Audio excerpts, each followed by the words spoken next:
Hi, everybody. I'm Bill Sanders, and this is Watch Art Sci, the art and science of watch collection. Today, we're going to take a look at Anthony's updated collection. And about a year ago, almost exactly a year ago, we had a review of Anthony's collection. And if you'd like, you can go take a look at it. I think it's number 58R. Okay, you have two kinds of numbers on the videos. One is for regular ones, and they just 1 through whatever. We're over 200 now. And then there are ones for the reviews, and they have an R in it. And Anthony's is R, yeah, 58R, I believe. Anyway, so you can look at that and see how changes they've made. And there's been a lot of interesting things that Anthony has done since then.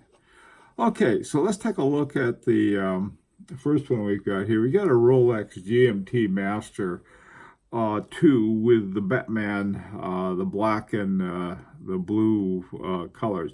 By the way, I've got on my Parmigiani Foulier Tonda hemispheres. I always have to think about that.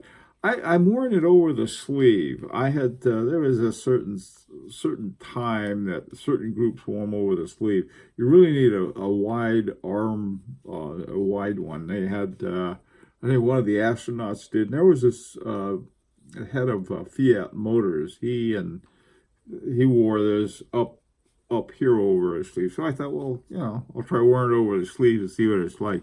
It's just dumb, but what the heck? Okay. All right. Back to Anthony's and his Rolex. And this is the Batman was a color I like. On the GMT Master 2 was also when I was first looking at GMTs. This is what my GMT looked like now. All right. Going on, the next one. Now, this one was in the initial collection. And it's a watch I always recommend. It's sort of like the first step into high horology, a Jaeger-LeCoultre Master Control, and with the sector dial and the date. And this is just a nice watch. I mean, this is a watch that you can wear in so many different things. It's sort of like it's not really sort of a rough and tumble watch, but it can go from pretty casual to pretty formal. It's got a pretty good range in there. And this watch is just a super versatile watch, and I really like it a lot. Now, this one is a new one to his collection, the Grand Seiko Snowflake. And this has got a spring drive and the power reserve indicator. Now, one thing about and plus it's got a date. The thing about the Grand Seiko, beside the spring drive, is that they seem to do a really, really good job on the quality of everything they put into these watches, and you can see it immediately in the dial on these, and it's got a nice big bracelet on it. That's a good solid watch. Next, one of my favorites is Zenith El Primero. And this particular one is called 1969 38 millimeter. And I think it's a good idea. If I have I don't know, 7.5-inch wrist, it might be 8 sometimes. But anyway, the point is that you want to have the size of your watch needs to be something that first of all, you can see okay, and second of all, that fits on your wrist. You don't want to have one of the great big ones that look like a Frisbee. You might for some occasions, but not all the time. And this one is a really nice. The 3 subdials on it each has a different color. I like this watch, and it's a chronograph too. It's got the date at 4 o'clock, and I like that date window. I don't know why, but I do. And a lot of people don't like it. They want it at 6 or 3 o'clock, not 4 o'clock. But hey, nothing else is going on at 4. Might as well have something there. All right, this next one is the Nomos, and the Nomos. Now, this one is a Nomos Orion Midnight Blue, and this is a Nomos is I don't know. It's Nomos is in a class by themselves. I don't know why, and I guess that's maybe true with a lot of watches. The watches I like the best, I don't know why I like them, and this is one I like the best. Your Nomos is just something about them that I like. They're well made. They now have their in-house movements. I'm not positive. I guess they have some of them have the older ones have the Alpha in it, which is sort of their version of the Pazu 7001, which is a pretty good movement. It's very for a thin watch. The old Pazu 7001, of course, is now owned by ETA.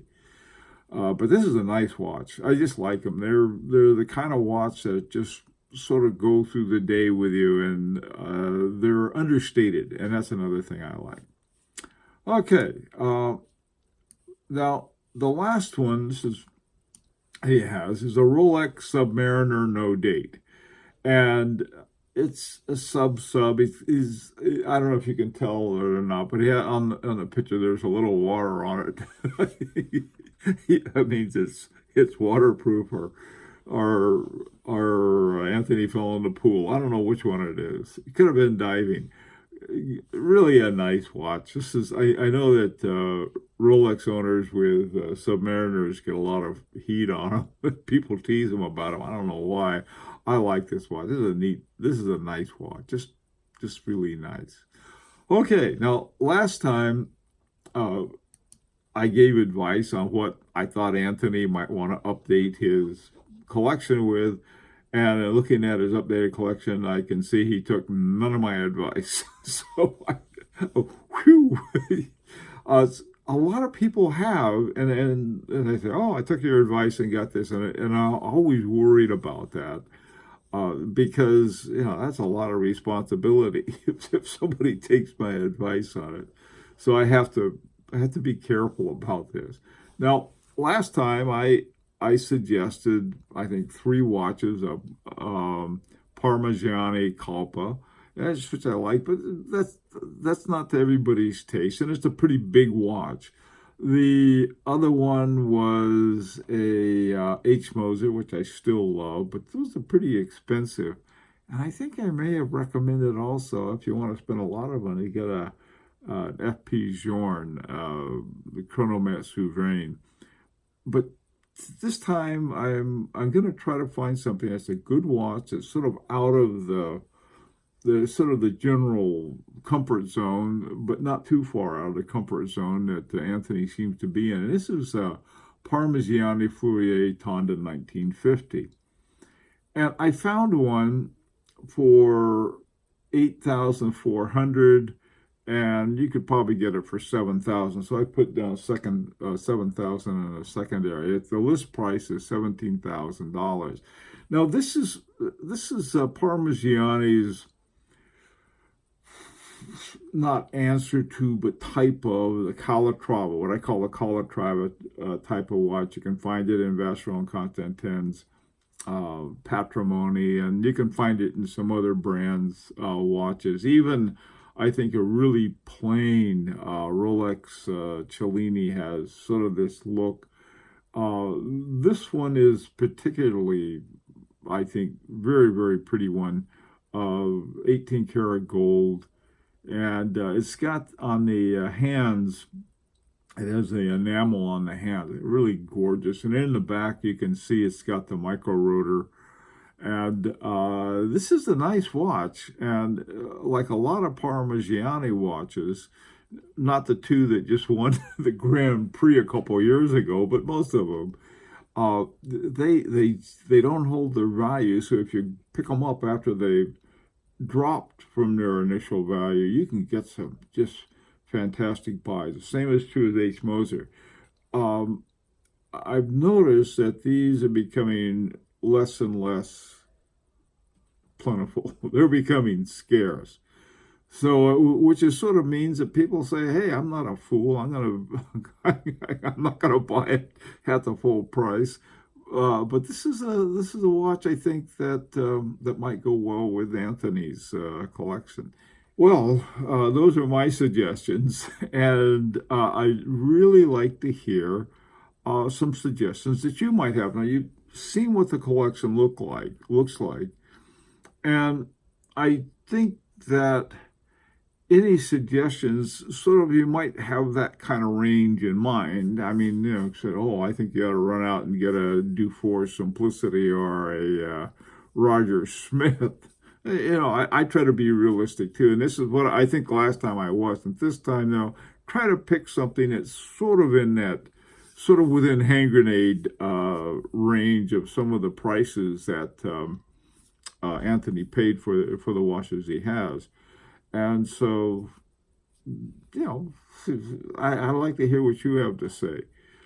Okay, and as always, this is an invitation to subscribe if you'd like. And until next week, this is Bill Sanders for Watch Art Side, the art and science of watch collection.